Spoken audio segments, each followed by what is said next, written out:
Friday morning, we talk firearms and issues related to firearms on News Radio 1310 KLIX and newsradio1310.com. And want to point out it's coming up on 7 minutes after 9 o'clock and temperature holding steady at 54. Forrest Anderson joining us in studio from Washington Street Pond. And first of all, welcome back. Hey, Oh, good to hold be on. back. For some reason, these microphones, somebody has moved my cords around on them the last couple of days. There you go. Check, check. Yeah, Got they it. There we go. doing his he does these tests when he's DJing over the weekend, so Yeah. he's familiar with how that works. We wanted to point out you probably haven't gotten the phone bill yet from our conversation when you were in Mexico. Uh, Oh no, it's fine. We actually little plug for Verizon. Verizon has a Mexico plan that adds $2 a day to your Not bad. bill, so you can use all your data and all your voice, and it doesn't really add anything to your bill. So, and it shuts off automatically as soon as it pings a Mexican tower. It charges the $2, and it does that for a 24-hour period. And then the day it doesn't ping one, it goes just back to normal. Doesn't add the $2 You on. got to check these things out before you travel, and then you're golden. Absolutely. Hey, a lot going on. By gosh, I think that I just read the other day where Utah is thinking it's going to do what we've done here in Idaho when it comes to permitless carry. There's a state trooper who serves in their legislature. He's introduced the bill. The Republican governor is opposed, or has been in the past. But there's some scuttlebutt going around that says they're looking at what we did in Idaho and realizing the world didn't come to an end. And so they may well, and Missouri did it too this week, or there was a veto override. So we're adding a couple of more states that are doing the same thing. It looks like this is picking up with some momentum. Yeah, and I think that, like I said, it really just boils down to will people take the personal responsibility and be responsible enough to conceal carry, or be responsible enough to train with the weapon that they're going to conceal carry. Yes, I don't need a permit, but I'm still going to be a responsible enough individual to go and take a class from a professional and learn what I'm doing.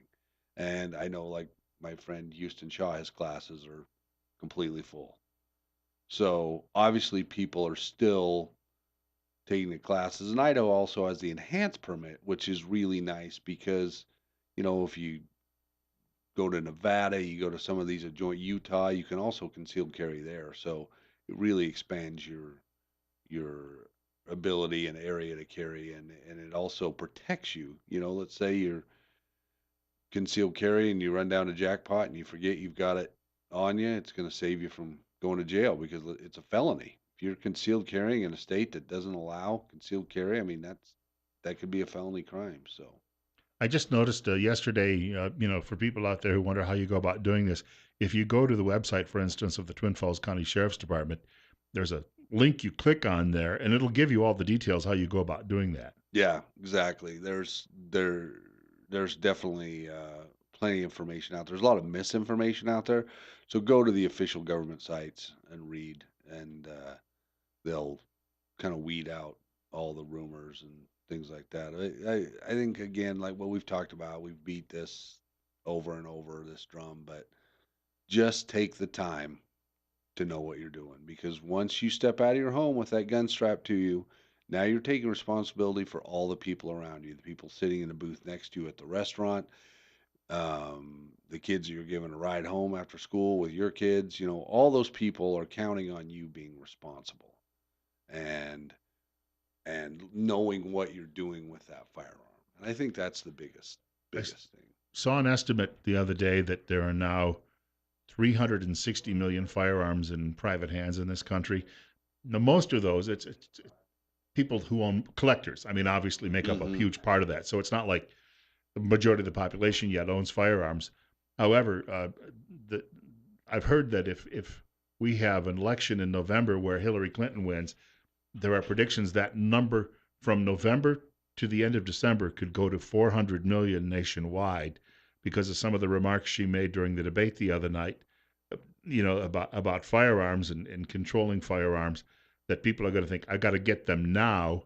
That would be, I'm told, one, or was it a 100 million increase in firearm ownership in less than a decade. Yeah, and you know, I'm not going to get involved in politics too much here, but here's what I will say. This is probably the most elect for Second Amendment people. This is probably the most election cycle, probably maybe ever, um, because there's three Supreme Court justices that will probably Hmm. be replaced, and you the there's an obvious candidate who is not pro firearms. These there's that segment of the population that thinks you can have a double-barreled shotgun, you can have a single-shot rifle, and that's all you need. Because that allows you to hunt. Well, what Second Amendment was not set up so guys could go hunt a turkey or a deer. That's not why it was established. But they chip away. People who oppose the Second Amendment just take little pieces here and there and here and there and here and there, and then pretty soon you have end up with something that does not even resemble the original. They say, "Oh, you still have your right to own a gun."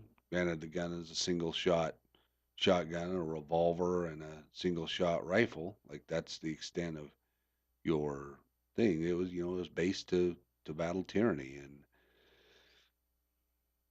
people say that might not ever happen. Well, it might not ever happen, but you look at these mass shootings we've had, they don't even bump on the radar compared to the mass killings that governments have done. You look at Stalin, you look at Hitler, you look at China, you look at Cambodia. All these countries where mass murders have happened anywhere in this world at any time has always been a government funded process. And like I said, I don't want to get too far into that, but the people having firearms to protect themselves also gives the people, the government something to think about.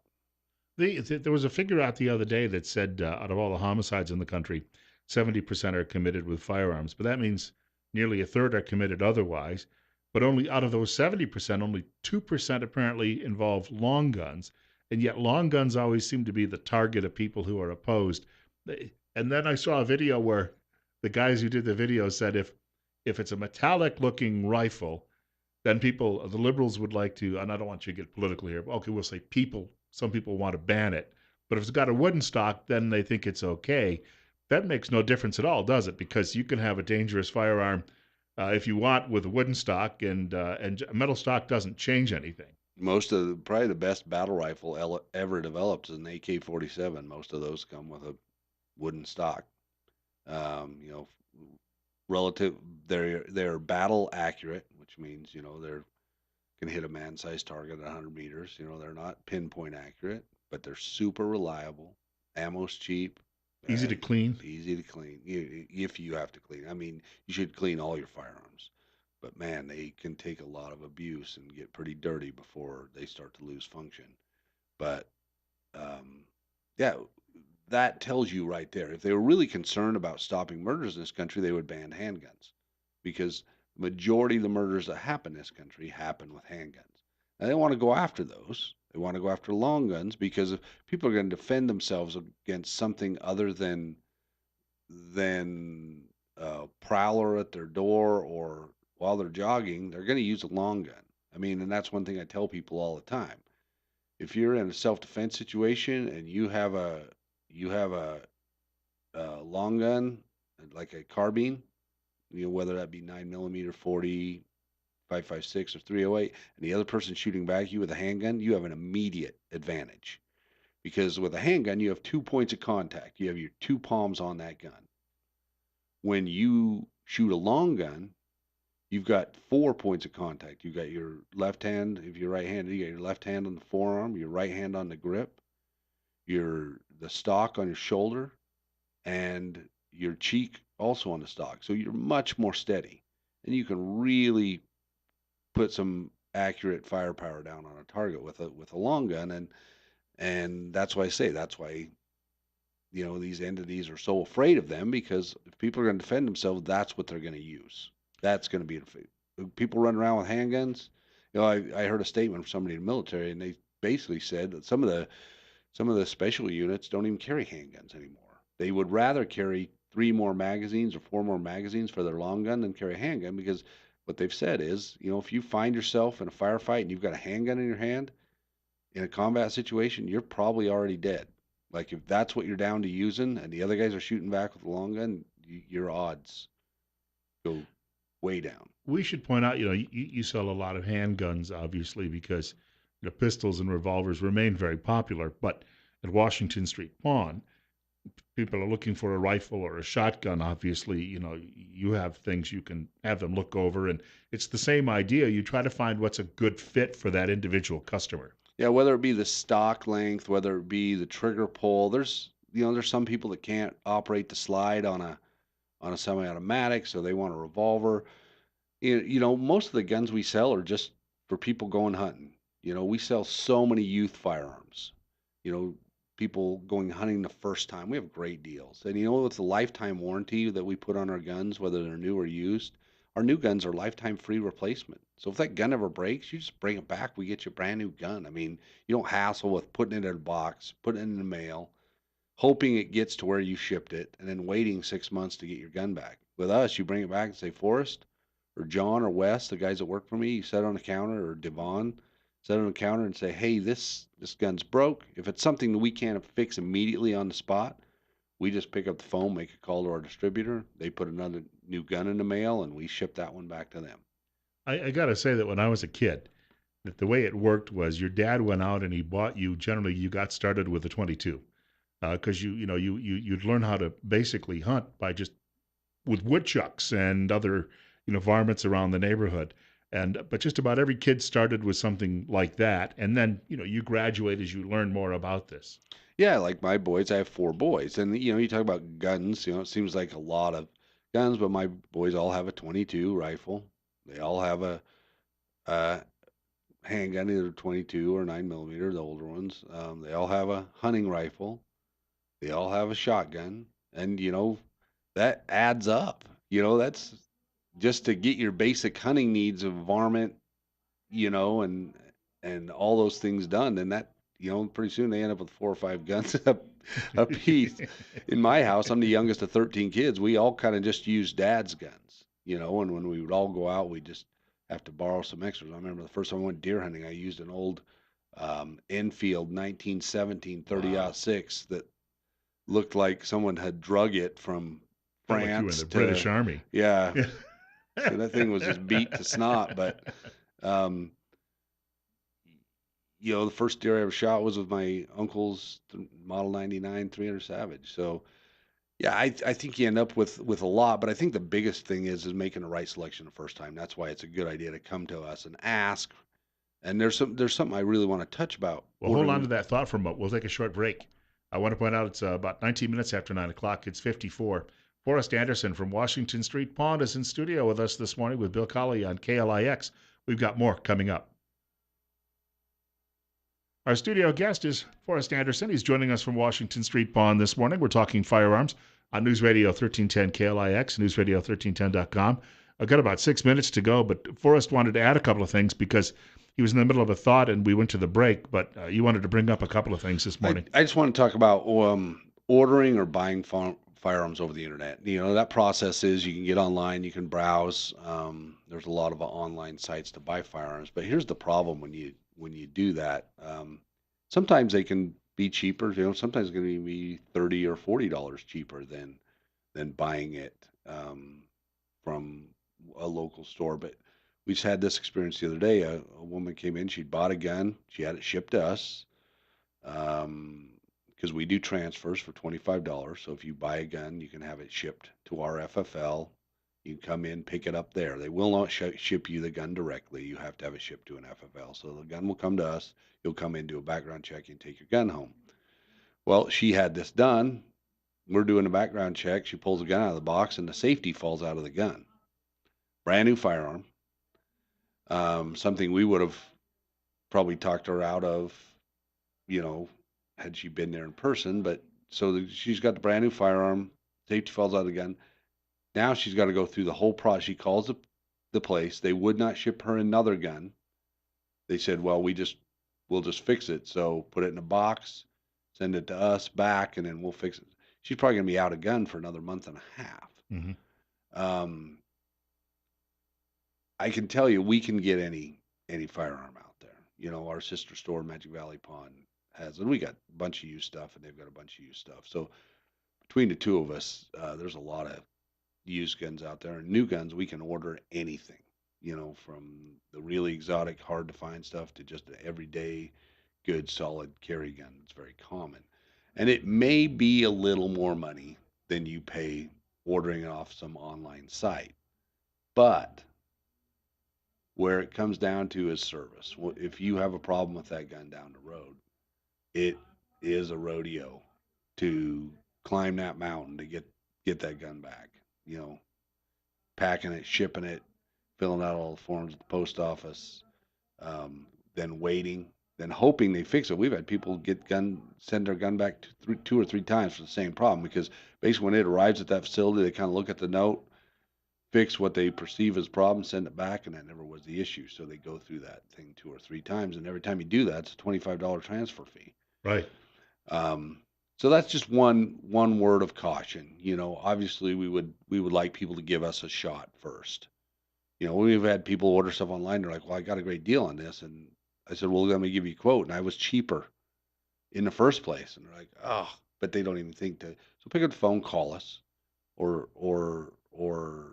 stop in the store. That way we can really talk to you, get down to the nitty gritty of what exactly you're looking for. As far as another thing I want to talk about, like we were just talking about long guns, we were talking about defense. That's one thing I really wanted to touch on this week that I kind of got sidetracked is choosing the right weapon for home defense. Um, there really isn't a wrong choice. There are some extenuating circumstances that you want to be aware of. If you live in an apartment building, you're not going to want a Magnum caliber handgun for self-defense because you have to think about secondary casualties.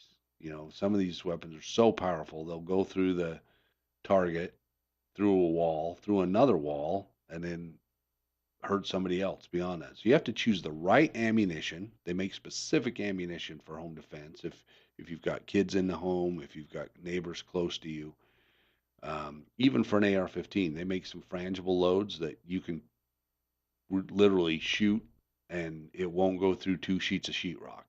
It will, however, destroy whatever target it hits first, but it dumps all its energy in that first target. So if you've got questions about that, that's another thing we can help you with is choosing the right ammunition and choosing the right type of firearm for your home defense situation. Because we want to defend our kids. We want to protect our homes. We want to protect our neighborhoods. But we can actually do more harm than good if we don't make good choices. It's not as simple as here's a big gun, here's a box of ammunition, now I'm safe. That equation, if that's as far as you take it, you're probably less safe than if you would have just not bought anything. You probably could have gone and bought a big kitchen knife and been safer because without training, without the proper tools for the job, you're a liability and you're not an asset. We got to ask you quickly before we wrap up for people who'd like to take a look at the Facebook page. What's it called? Just type in Washington Street Pawn on Facebook. We always have some deals of the day that we throw up there. We try to put links to information that we think is useful. And it's a great way to message me directly. If you're like, hey, I have a question about this message there, I generally reply right away, unless I'm doing something exciting. So yeah, if you've got questions anytime, just send me a message on Facebook. Message our Facebook page, and I'll be able to answer you. Pick up the phone, call us, or better yet, stop in the store. Put your foot in there because we do more than guns. We got laptops, we got jewelry, we've got all kinds of tools, we've got electronics, we got a bunch of televisions right now. So it's more than just guns. We'll see you next week. Absolutely. Coming up on 9:30, and it's 56.